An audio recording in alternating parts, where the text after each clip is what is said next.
तो बच्चों स्टार्ट करते हैं आज की क्लास। बच्चों आज की क्लास बहुत इंपॉर्टेंट क्लास है,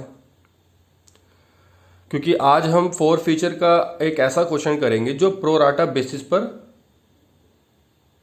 बेस है। तो बहुत ध्यान से आज की क्लास देखिएगा, वर्किंग नोट बहुत ध्यान से देखिएगा। तो स्टार्ट करते हैं आज की क्लास क्वेश्चन नंबर 69 से। क्वेश्चन नंबर 69 क्या कह रहा है?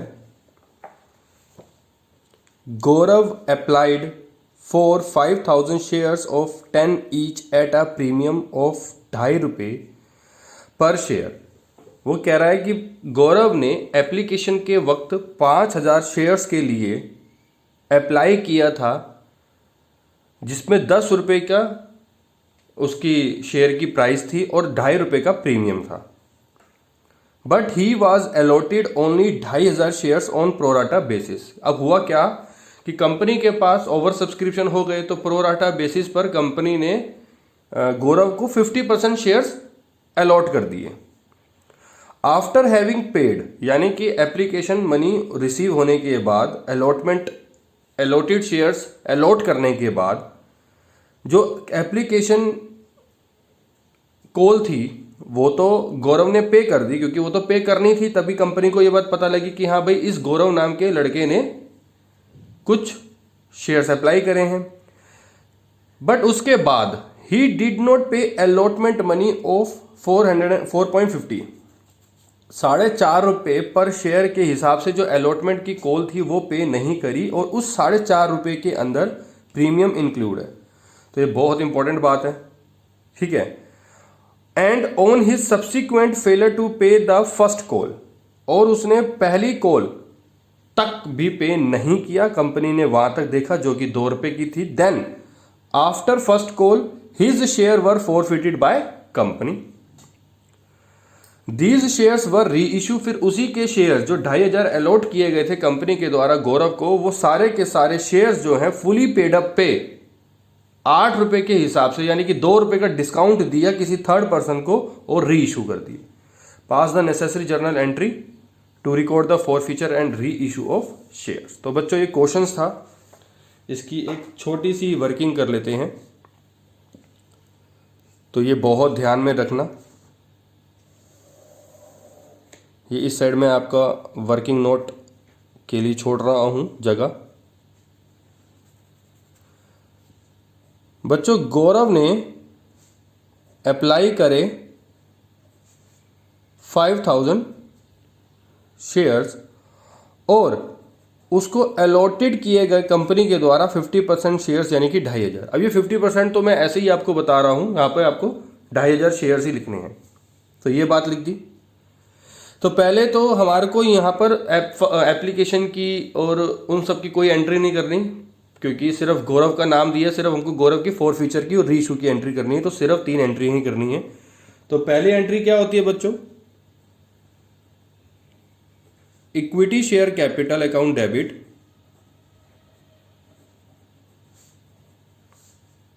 मैंने स्पेस छोड़ा,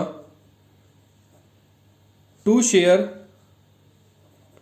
अलॉटमेंट, इक्विटी वर्ड आएगा जी, to equity share first call. Second call तो मेड नहीं हुई, तो इसको नाम नहीं लिखेंगे। टू इक्विटी, यहां पर इक्विटी वर्ड नहीं आएगा, टू शेयर फोर फीचर, ठीक है जी। तो ये मैंने सारा लिख दिया। अब यहां पर मैंने एक चीज नहीं लिखी डेबिट में, वो है सिक्योरिटी प्रीमियम। क्या जब गौरव ने नॉन पेमेंट, जब गौरव की नॉन पेमेंट हुई, तो क्या उसके अंदर सिक्योरिटी प्रीमियम इंक्लूड था? तो यस, आंसर यस है। जब आंसर यस है तो फोर फीचर की जो पहली एंट्री होती है उसमें SPR अकाउंट डेबिट कर दिया जाता है। अब गौरव को अलॉट किए 2500 शेयर्स, ठीक है। अब यहां पर एक और चीज है देखने वाली बात, जो एप्लीकेशन थी वो बच्चों कितने की थी? एप्लीकेशन जो थी बच्चों वो थी ₹3 की। अलॉटमेंट जो थी वो थी 2 + 2.5 और फर्स्ट कॉल जो थी वो थी ₹2 की। और जो फाइनल कॉल तो बनी ही नहीं, बट फिर भी हम लिख लेते हैं सेकंड कॉल जो कि वो होगी ₹3 की। ठीक है जी। हालांकि ये कंपनी ने मंगाई नहीं, तो इसको हम अनपेड बोलते हैं। ठीक है बच्चों, ये होता है अनपेड और ये होता है पेड अप। ये तीनों चीजें होती है पेड अप की। तो यहां पर अगर मैं देखूं तो 7 + 2.5 हो रहा है। 7 + 2.5 कि ₹7 की कॉल और ₹2.5 का प्रीमियम। तो यहां पर जो आएगा वो आएगा 7 से 2,500 इंटू 7। ठीक है, जो कि होता है 17,500। ठीक है बच्चों, तो ये हमने लिख दिया 17,500। अब 2,500 इंटू 2.5, 2,500 इंटू 2.5 आ जाएगा SPR में, क्योंकि ₹2.5 का प्रीमियम है। तो ₹2,500 जो उसको अलॉट किए गए थे वो सारे के सारे फोर फीचर कर लिए। तो यहां पर कायदे से हमारा 6250 आना चाहिए, लेकिन हम वो 6250 नहीं लिखेंगे। अब उसके पीछे रीजन मैं आपको बता रहा हूं। तो वो वर्किंग नोट पे ही सारा का सारा डिपेंड करता है। सबसे पहले तो गौरव के एप्लीकेशन के वक्त पैसा कितना आया हुआ होगा, तो 5,000 इंटू 3 तो 15,000 रुपए आए होंगे एप्लीकेशन के वक्त गौरव के। जबकि आने कितने के चाहिए थे हिसाब से, 2,500 के हिसाब से 7,500 रुपए आने चाहिए थे। तो कंपनी के पास गौरव के एक्सेस मनी आ गई 7,500, जो कि कंपनी ये कहती है प्रोराटा बेसिस पर कि हम अलॉटमेंट के वक्त ये 7,500 रुपए आपको लौटा नहीं देंगे, एडजस्ट कर देंगे। क्योंकि जब आप अलॉटमेंट की हमारे को पेमेंट करोगे तो हम ये आपसे एडजस्ट कर लेंगे अलॉटमेंट मनी के ऊपर। तो गौरव कहता है ठीक है। अब गौरव आया अलॉटमेंट के वक्त। अलॉटमेंट 2,500 इंटू, अब यहां पर एक देखने वाली बात क्या है वो ढंग से देखना जी। इसमें प्रीमियम भी इंक्लूड है। तो अब कंपनी करती क्या है वो बहुत ध्यान देने वाली बात है। इसमें हम ना सेपरेटली करेंगे। ठीक है, सेपरेटली कैसे? क्योंकि जो 7,500 रुपए है कंपनी सबसे पहले कैपिटल के साथ एडजस्ट करेगी जब नॉन पेमेंट का केस होगा। तो अब ये बहुत ध्यान देने वाली बात है, इसको पहले बहुत ध्यान से देखिएगा। देखो, मैंने अलॉटमेंट के वक्त इस प्रोराटा बेसिस पर ब्रेकअप करी है, क्योंकि जब हमारे पास कंपनी के पास पैसा एक्स्ट्रा आ जाता है तो कंपनी क्या करती है, सबसे पहले उन पैसों को कैपिटल के साथ एडजस्ट करती है। तो अगर मैं बात करूं इस 4.5 की, इस 4.5 की अगर मैं बात करूं तो ₹2 तो कंपनी के कैपिटल के पॉइंट ऑफ व्यू से और ₹2.5 का प्रीमियम है। बात समझ में आ गई? तो हम सबसे पहले इस कैपिटल के पॉइंट ऑफ व्यू से, यहां पर लिख रहा हूं मैं कैपिटल और यहां मैं लिख रहा हूं प्रीमियम। 2,500 इंटू 2.5 और 2,500 इंटू 2, तो 5,000 तो हो गया कैपिटल का। जो अलॉटमेंट जो मनी है उसमें 5,000 रुपये कैपिटल का हो गया, जबकि 6250 जो है वो हो गया किसका? प्रीमियम का। तो ये मैंने आपको सेपरेटली करके दिखा दिया। बात समझ में आ गई बच्चों? अब जो ये 7,500 रुपये है सबसे पहले किसके साथ एडजस्ट करेगी? तो एक्सेस मनी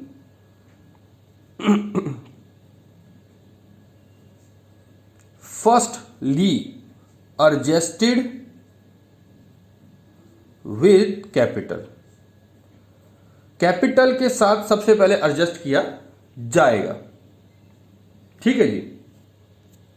तो सबसे पहले हमने कैपिटल के साथ एडजस्ट किया, तो 7,500 में से सबसे पहले कैपिटल का अमाउंट माइनस कर देते हैं, जो कि है 5,000, यानी कि 2,500 रुपये अभी भी बचा। यानी कि एक्सेस मनी में 2,500 रुपये अभी भी बचा। बात समझ में आ गई जी? दूसरा, अब हम बात करते हैं प्रीमियम के पॉइंट ऑफ व्यू से। प्रीमियम का कितना है जी? 6250। 6250 में से जो अभी भी हमारे पास एक्सेस मनी बची कंपनी के पास आफ्टर कैपिटल, वो माइनस कर देंगे 2,500, जो कि होता है 3,750। अगर मैं आपसे बात करूं तो ये जो प्रीमियम है, ये ही कायदे से अरियर हुए, जो कि नहीं आए ना इस वक्त। बात समझ में आ गई? तो 3,750 जो है कायदे से अरियर हो गए, जो कि सिक्योरिटी प्रीमियम में 3,750 लिखा जाएगा और शेयर अलॉटमेंट में भी 3,750 ही लिखा जाएगा। क्योंकि देखो सिंपल सी बात है, हमने सबसे पहला ये जो 5,000 था, अगर होता क्या कि भाई ये 7,500 है और यहां पर ये मतलब आपका 7,500 यहां आ जाता, यहाँ पर 7,500 आ जाता, यानी कि यहाँ पर 3 होता और यहाँ पर 1.5 होता, तो पूरा का पूरा सिक्योरिटी प्रीमियम आ जाता। लेकिन ये पार्ट ऐसा है कि जो कैपिटल का है वो पैसा एक्सेस मनी से कम है। जब पैसा, कैपिटल का पैसा अलॉटमेंट के वक्त कैपिटल का पैसा हमारा कम होता है एक्सेस मनी से, तो हम क्या करते हैं, पहले तो कैपिटल से एडजस्ट करते हैं, बाकी जो बचा हुआ होता है वो हम एडजस्ट करते हैं प्रीमियम से। तो फिर यहां पर प्रीमियम 3,750 आएगा और से भाई अलॉटमेंट के वक्त यही तो अरियर है, तो ये हमारा अरियर हो गया। बात समझ में आ गई? तो ये हमारे को मैं स्टार लगा रहा हूं और ये वर्किंग नोट है जो कि बहुत इंपॉर्टेंट है एग्जाम्स के पॉइंट ऑफ व्यू से, तो मैंने इस पे 4 स्टार लगा दिए और इस पे 1 स्टार लगा दिया, ताकि आपको ये ध्यान रहे कि मैंने क्यों लगाया था। ठीक है बच्चों, आगे इक्विटी शेयर फर्स्ट कॉल, ये तो सिंपल सी है, इसमें कोई एक्सेस मनी आया नहीं, तो 2,500 इंटू ये तो 2 के हिसाब से नॉर्मल हो जाएगा 5,000। अब देखो बच्चों शेयर फॉरफिटेड, अब आप कहोगे शेयर फॉरफिटेड तो कंपनी ने कितने कर लिए होंगे, ये 15,000 है ना, आप तो ये बात बोलोगे ना, लेकिन ये 15,000 नहीं करे। ठीक है, किए कितने हैं वो मैं आपको बता रहा हूं। देखो बच्चों, ये जो एप्लीकेशन 15,000 रुपए की है, इसमें ये जो 2,500 रुपए है जो एक्सेसली अभी भी बचा हुआ है, अगर कायदे से देखा जाए तो ये 1 रुपए का प्रीमियम है जो कि अलॉटमेंट के वक्त हमने एडजस्ट किया था, तो ये माइनस हो जाता है। या तो इसको इस तरीके से देख लो या फिर नॉर्मल, इन दोनों को प्लस करो और इन दोनों को प्लस करो, इन दोनों का जो बैलेंस आता है वो आपका आएगा 12,500, तो वो लिख दो बस। बात समझ में आ गई? ये वाला जो है वो बैलेंस बचकर आ जाएगा। अगर आपने ये वर्किंग नोट सही बनाई तो आपका बैलेंस बिल्कुल एक्यूरेट आएगा। ठीक है बच्चों, तो यहां पे लिख देते हैं बीइंग 2,500 शेयर्स फॉरफिटेड। ये वर्किंग नोट बहुत इंपॉर्टेंट है बच्चों, बहुत ध्यान से इसको समझिएगा और करिएगा। आगे तो बहुत इजी सा है, फुली पेड अप है, तो नॉर्मल एंट्री होगी, बैंक अकाउंट डेबिट,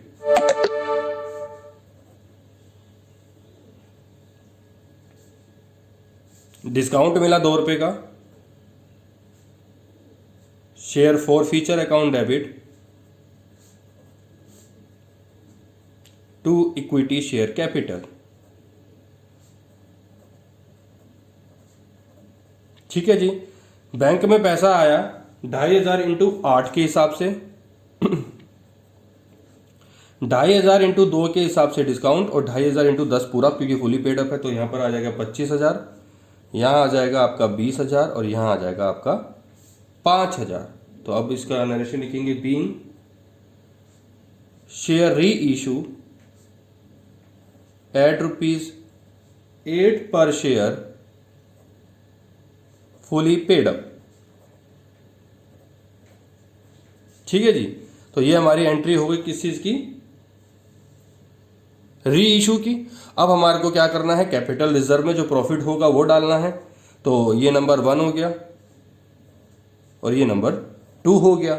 जितने शेयर्स थे उतने ही री इशू करे, तो कोई फॉर्मूला लगाने की जरूरत नहीं है, नॉर्मल एक एंट्री कर देंगे, share forfeiture account debit to capital reserve, 12,500 minus 5,000 जो कि होता है 7,500, 7,500, बस खत्म। Being profit on reissue, जो री इशू के ऊपर प्रॉफिट हुआ वो हम ट्रांसफर्ड करेंगे to capital reserve. Capital reserve को हमने ट्रांसफर कर दिया।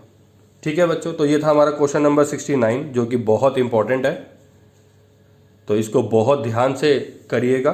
ठीक है, एक बार खुद भी आप करके देखिएगा अपने आप, ताकि ये क्वेश्चन बहुत अच्छे से समझ में आ जाए।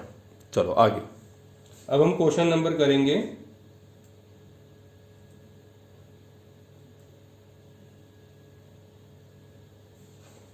क्वेश्चन नंबर 71 करते हैं।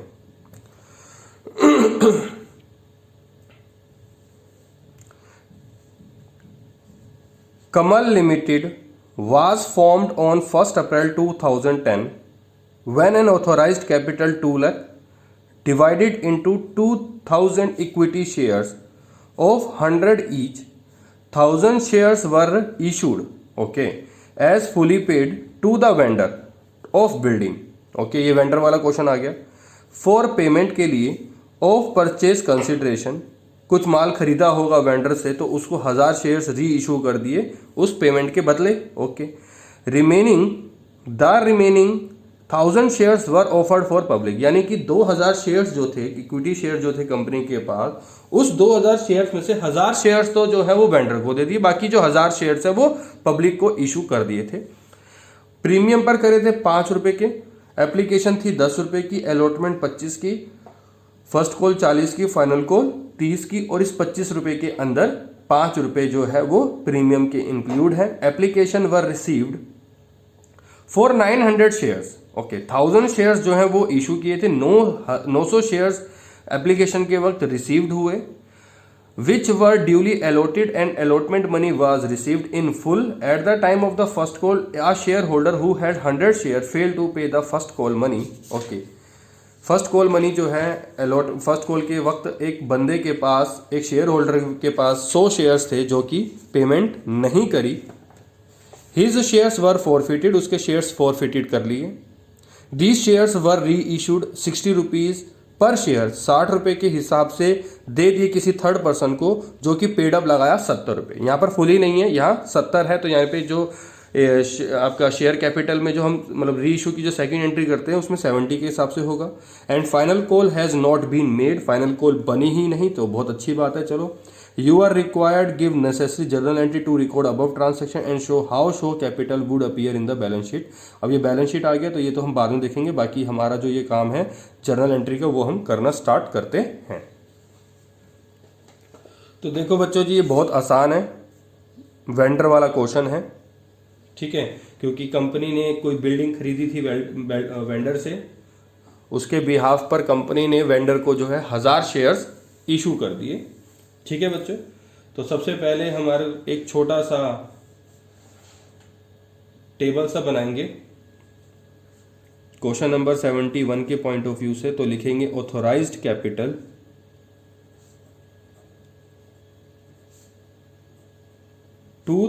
Shares 2000 equity share at 100 each. अब यहां पर लिखेंगे इशूड कैपिटल, किस तरीके से किया वो देखो। जो 1000, देखो ये मैं बार बार काटता हूं ना, तो इक्विटी शेयर लिखते हैं ताकि आपको भी ध्यान रहे। 1000 जो इक्विटी शेयर थे जो 100 रुपए के हिसाब से थे, वो हमने वेंडर को दे दिए बिल्डिंग के, क्योंकि उससे हमने बिल्डिंग परचेज करी थी। और जो 1000 इक्विटी शेयर्स हैं 100 ईच के हिसाब से विद प्रीमियम 5, वो हमने पब्लिक को ऑफर कर दिए।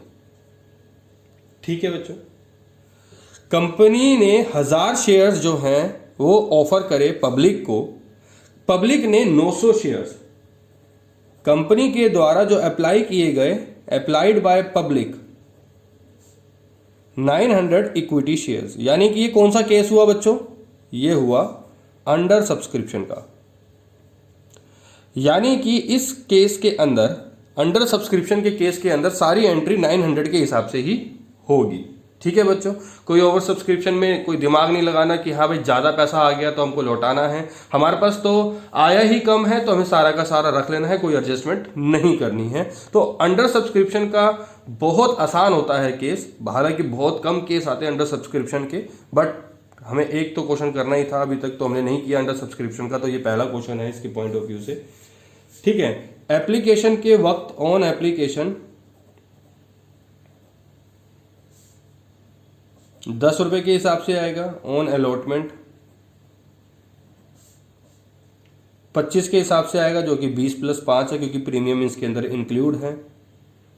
फर्स्ट कॉल जो कि 40 रुपए की है, और जो सेकंड कॉल है जो कि पेड ही नहीं है यानी कि अनकोल्ड है। ठीक है, अनपेड अप है या अनकोल्ड बोलते हैं इसको, अनपेड अप तो नहीं। तो ये हो गया हमारा पेड अप यानी कि कोल्ड अप जो कंपनी ने मंगाए, और ये हो गया हमारा अनकोल्ड अप जो कंपनी ने मेड ही नहीं करी। बात समझ में आ गई जी? तो ये सेकंड और फाइनल कॉल है। तो अब स्टार्ट करते हैं इस क्वेश्चन को। हालांकि ये क्वेश्चन में एप्लीकेशन की अलॉटमेंट की सारी एंट्रियां होनी है, रीजन बीइंग की हमारे पास सबका सब कुछ मतलब पूरी कंपनी का ही हमारे पास इंफॉर्मेशन है। तो देखो ये मैंने पूरा एक चार्ट बना दिया। ठीक है, अब जितने भी हम फुल फ्लेज क्वेश्चन करेंगे तो हमें इस तरीके से चार्ट बनाना है जिससे कि एक एक चीज आपको देखने में आसानी हो, बार बार क्वेश्चन को देखने की जरूरत ना पड़े। तो पूरी की पूरी बातें जो क्वेश्चंस के अंदर लिखी हुई होती हैं वो सारी की सारी बातें जो हैं इसमें लिख लेनी है आपको। ठीक है बच्चों, तो चलो इस क्वेश्चन को करना स्टार्ट करते हैं। सबसे पहले क्या है कि जो कंपनी है उसने एक बिल्डिंग परचेज करी वेंडर से, तो इसकी एंट्री करेंगे सबसे पहले। Building account debit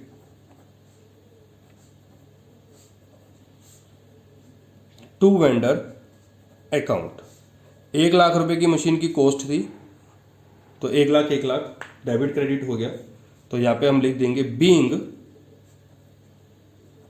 building purchased from the vendor. ठीक है बच्चों, सेकेंड एंट्री इसको पेमेंट करनी है। अब हमने पेमेंट तो करी नहीं वेंडर को, नहीं तो हम अगर करते तो vendor account debit to bank हो जाता, लेकिन हमने उसको पेमेंट तो नहीं करी। हमने उस पेमेंट को यानी कि बैंक के थ्रू, बैंक के जरिए, मतलब बैंक नहीं करके यानी कि पेमेंट ना करके उसको हमने शेयर कैपिटल इशू कर दिए। शेयर्स कैपिटल यानी कि शेयर्स इशू कर दिए, नॉट कैपिटल, शेयर्स इशू कर दी जो कि कैपिटल से एडजस्ट होंगे। तो equity share capital 1 lakh 1 lakh के 1000 शेयर्स करे थे ना 10 रुपए के हिसाब से, तो इससे तो हम प्रीमियम की बात नहीं करेंगे ना, तो हमने वेंडर को कर दिए। तो इसकी भी एंट्री कर देंगे being 1000 equity shares equity shares of ₹100 each issued to the vendor of the building। Building का जो वेंडर है उसको पेमेंट करने की बजाय हमने शेयर्स इशू कर दिए। तो ये थी नॉर्मल 2 एंट्रियां जो कि वेंडर के केस में हमने पहले भी समझी हुई हैं। तो ये होता है वेंडर के केस का पूरा क्वेश्चन, मतलब वेंडर के केस की 2 एंट्रियां खत्म। अब आगे हम करेंगे एप्लीकेशन के पॉइंट ऑफ व्यू से, अलॉटमेंट के पॉइंट ऑफ व्यू से, फर्स्ट कॉल के पॉइंट ऑफ व्यू से, और फाइनल कॉल तो बनी नहीं। ठीक है जी, तो चलो जी थर्ड एंट्री करेंगे जो कि पहली कॉल है हमारी जिसमें पैसा आना है। तो बैंक में पैसा आएगा बच्चों, bank account debit to equity share application account. देखो बच्चों इसमें मजे वाली बात क्या है कि अंडर सब्सक्रिप्शन है, तो इस पर ज़्यादा दिमाग अपना लगाने की ज़रूरत नहीं है। ठीक है, 900 शेयर्स थे, 10 रुपए के हिसाब से एप्लीकेशन के वक्त आए, तो 9000 रुपये आए, 9000 रुपये इक्विटी शेयर एप्लीकेशन के। अब हमें क्या करना है, इस इक्विटी शेयर एप्लीकेशन के पैसे को ट्रांसफर करना है कैपिटल में, तो कर दो जी। Equity share application account debit to equity share capital 9000 9000 से जो पैसा हमारे को एप्लीकेशन के वक्त मिला वो हमने ट्रांसफर कर दिया कैपिटल में। ठीक है जी, यहां तक बात समझ में आ गई? कोई डाउट? नरेशन भी लिख लो। Being share application received for 900 shares at rupees 10 each, being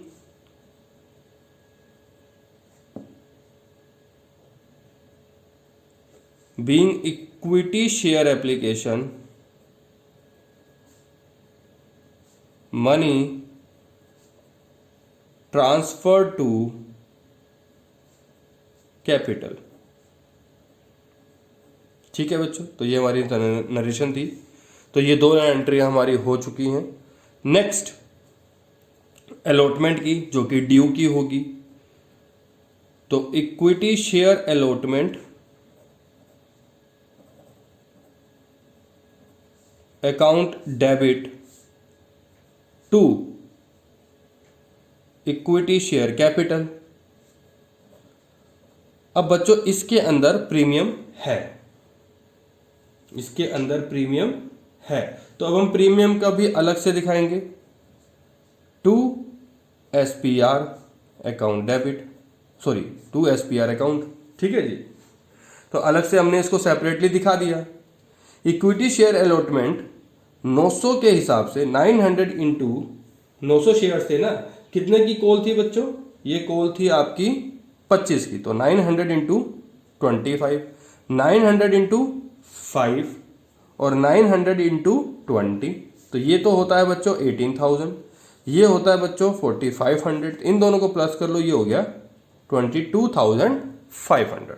ठीक है बच्चों, तो ये थी हमारी ड्यू की एंट्री जो कि अलॉटमेंट की थी। तो यहां पे लिख देंगे बीइंग अलॉटमेंट मनी ड्यू। ठीक है, equity share allotment money due. तो ये हो गई हमारी सेकंड कॉल की third entry.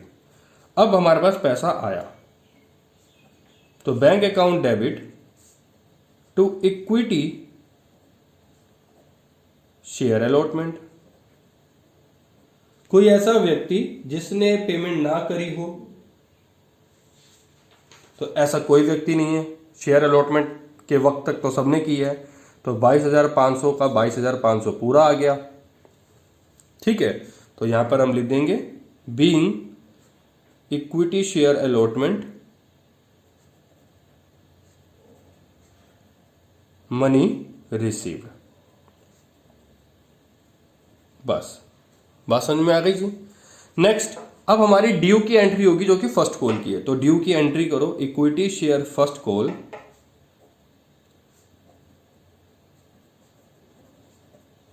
Account debit to equity share capital. ठीक है जी, 2,500 इंटू 40 से।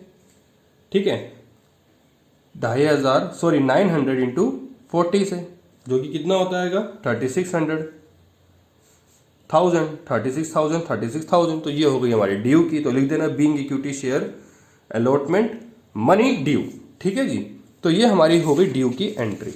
अब इस पे हमको पैसे देखने हैं कि क्या सारे शेयर्स होल्डर ने मनी हमारे को दी है। तो हमारा आंसर इस केस में तो नो है, क्योंकि एक ऐसा शेयर होल्डर है जिसके पास 100 शेयर्स थे और उसने फर्स्ट कॉल मनी दी ही नहीं। तो बैंक में पैसा आया, तो bank account debit to equity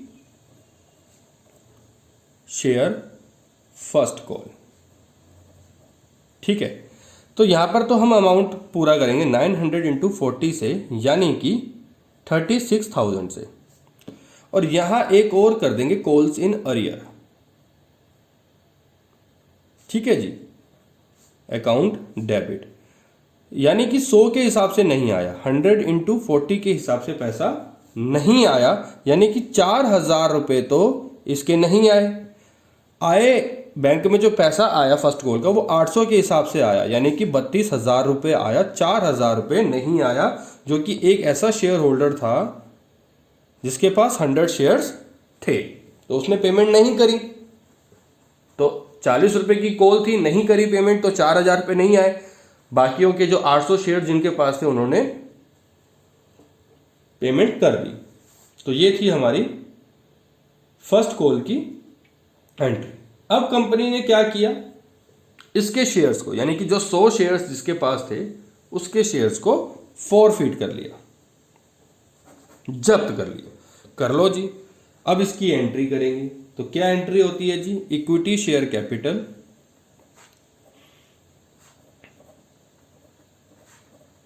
account debit to share forfeiture to equity share first call. क्योंकि अलॉटमेंट आ गई, सब कुछ आ गया, तो सब कुछ हो गया। क्या एसपीआर इसमें आएगा जी? बिल्कुल नहीं आएगा, क्योंकि जो नॉन पेमेंट थी वो फर्स्ट कॉल से थी और प्रीमियम जो था वो अलॉटमेंट में था, तो कहीं जिक्र नहीं होगा एसपीआर का। बिल्कुल ठीक है जी। जो शेयर्स है वो सारे के सारे री इशू कर लिए। हाँ जी, बिल्कुल सारे के सारे शेयर्स जो हैं वो री इशू कर लिए। तो 100 शेयर्स उसके थे वो री इशू कर लिए। अब इसमें देखने वाली बात क्या है बच्चों, इसमें देखने वाली बात है कॉल्ड अप की। कंपनी ने 10 और 20, 30 और 40 कितना होता है 70 की कॉल्ड अप करी है, और सेकंड कॉल तो मेड ही नहीं करी। तो यहां पर आएगा 100 इंटू 70 से। ये ध्यान देने वाली बात है बच्चों। हालांकि ये मैंने जो हमने लास्ट भी 4-5 क्वेश्चन करे हैं उसके अंदर भी ये मैंने जब आपको एंट्री भी बता रहा था तो भी आपको इसमें बताया हुआ है। तो ये सब चीजें ध्यान में रखना, बच्चे लोग ध्यान नहीं रखते हैं। यहां पर वो आएगा जो कॉल्ड अप होता है, ठीक है बच्चों।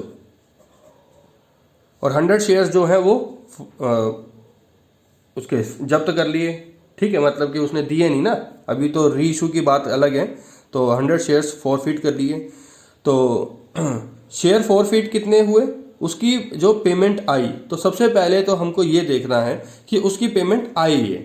तो आई है बच्चों, वो आई है 100 के हिसाब से, एप्लीकेशन आई है और अलॉटमेंट आई है, यानी कि 30 आई है। इसमें प्रीमियम तो नहीं लेंगे ना, तो 30 के हिसाब से उसका आ गया, यानी कि 3,000 रुपये आ गए। यहां पर आ जाएगा 7,000, यहां आ जाएगा 3,000, जो कि नहीं आए। 100 इंटू 40 के हिसाब से नहीं आए, यानी कि 4,000 नहीं आए, ठीक है। अब हम करेंगे री इशू की। यहां पर एक नरेशन भी लिख देते हैं, being 100 shares at ₹100 each,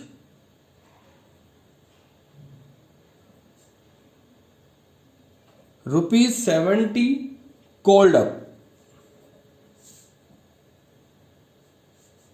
forfeited for the non payment of ₹40। बस बात समझ में आ गई। यानी कि जो 100 शेयर्स थे जिसने उसके पास थे 100 के हिसाब से, लेकिन कॉल्ड अप थे 70 के, और फॉरफिट कर लिए उसके नॉन पेमेंट के जो कि 40 के थे। बात समझ में आ गई। तो यह मैंने सारा कुछ लिख दिया इस नरेशन के अंदर। अब री इशू की एंट्री करेंगे। क्या सारे के सारे री इशू कर दिए? तो आंसर है यस। चलो, तो हमारी एक एंट्री करेंगे, bank account debit to equity share capital. हालांकि डिस्काउंट पे आया है, पूरा डिस्काउंट पे ही तो है ना, तो यहां पर हम लिखेंगे डिस्काउंट की जगह share forfeiture account debit. Bank में 100 शेयर्स थे ना उसके, बैंक में जो पैसा आया वो 60 रुपए के हिसाब से आया, और जो मंगाया था वो 70 के हिसाब से मंगाया था। दिखा देता हूं मैं आपको, ये चीजें भी बहुत ध्यान देने वाली हैं। देखो,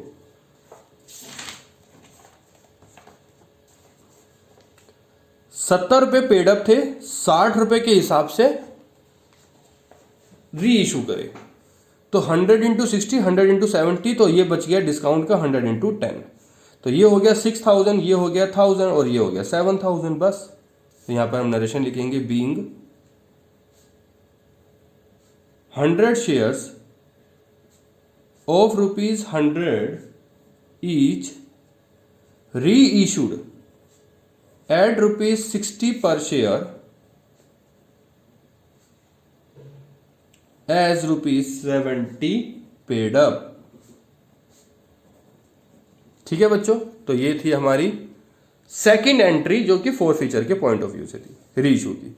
अब हम करेंगे प्रॉफिट ट्रांसफर की, जो कि हमारे को रीइशू के वक्त होता है। तो अब देखो, ये हो गया नंबर 1, ये हो गया नंबर 2।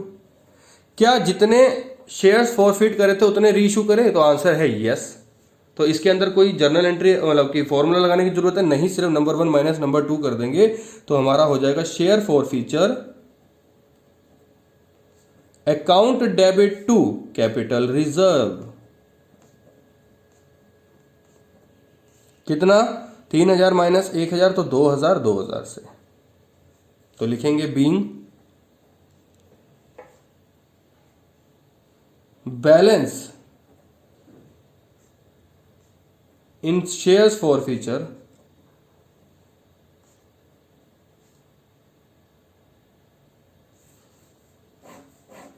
नॉर्मल कर दो, बीइंग प्रॉफिट ट्रांसफर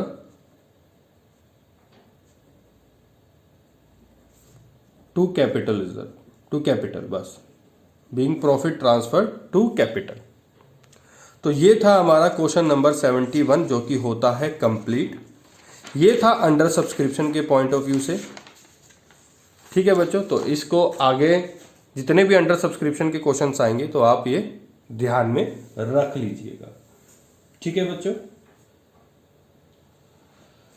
अब इसके बाद जो और क्वेश्चंस हैं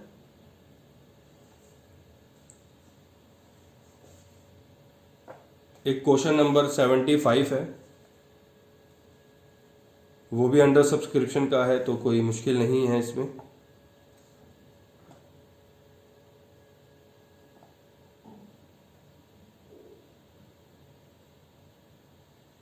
एक क्वेश्चन नंबर 74 देखते हैं। ठीक है, क्वेश्चन नंबर 74 देखते हैं बच्चों। क्वेश्चन नंबर 74 पढ़िए। VXN limited invited application for issuing 50,000 equity shares of 10 each at a premium of ₹8 per share. The amount was payable as follows. On application, ₹4 per share including 2 premium. On allotment, 6 per share including 3.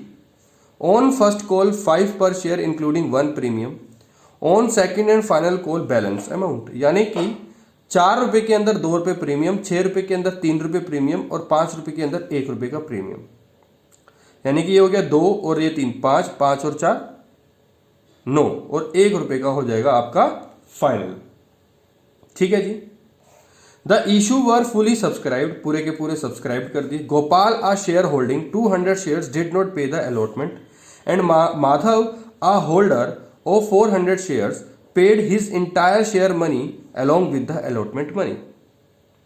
Gopal एक share holder था जिसके पास 200 shares थे जिसने की allotment money पे नहीं करी, और माधव एक शेयर होल्डर था जिसने paid his entire share money along with the allotment money. यानी कि अलॉटमेंट के वक्त ही माधव ने सारा का सारा पैसा दे दिया। बहुत इंपॉर्टेंट बात हो गई है। गोपाल शेयर्स वर immediately forfeited after allotment, allotment के बाद ही गोपाल का पैसा फॉरफिट कर लिया, वेट नहीं किया। Afterward the first call was made, जैसे ही फर्स्ट कॉल बनी तो कृष्णा आ holder 100 share fail to pay the first call money. Krishna एक और व्यक्ति ऐसा निकल गया जिसने फर्स्ट कॉल मनी पे नहीं करी, जिसके पास 100 शेयर्स थे। And Girdhar a holder of 300 shares paid the second call money, और गिरधर एक ऐसा व्यक्ति था जिसने सेकंड कॉल मनी जो है वो पे कर दी फर्स्ट कॉल के वक्त ही। Krishna shares were forfeited immediately after the first call, first call के बाद ही कृष्णा की शेयर्स फॉरफिट कर लिए, and second and final call was made afterward was duly received, और बाद में जो हमारी सेकंड और फाइनल कॉल बनी वो रिसीव्ड हो गई। All the shares forfeited reissued 9 पर शेयर्स फुली पेड अप। तो बच्चों बहुत इंपॉर्टेंट क्वेश्चन है, क्योंकि इसके अंदर बहुत सारी बातें जो हैं वो आ चुकी हैं। हालांकि ये सारी बातें हम डिस्कस कर चुके हैं। तो बच्चों ये आज का होमवर्क है आपका ये। अगर तो ये क्वेश्चन आपसे नहीं होता तो ये मैं आपको बताऊंगा, पहले आपको ये क्वेश्चन खुद ट्राई करना है, बहुत इंपॉर्टेंट क्वेश्चन है। तो ये क्वेश्चन आप खुद करिएगा आज के ही क्लास में, बाकी फिर आज के ही क्लास में इस क्वेश्चन को हम डिस्कस करेंगे। ठीक है बच्चों।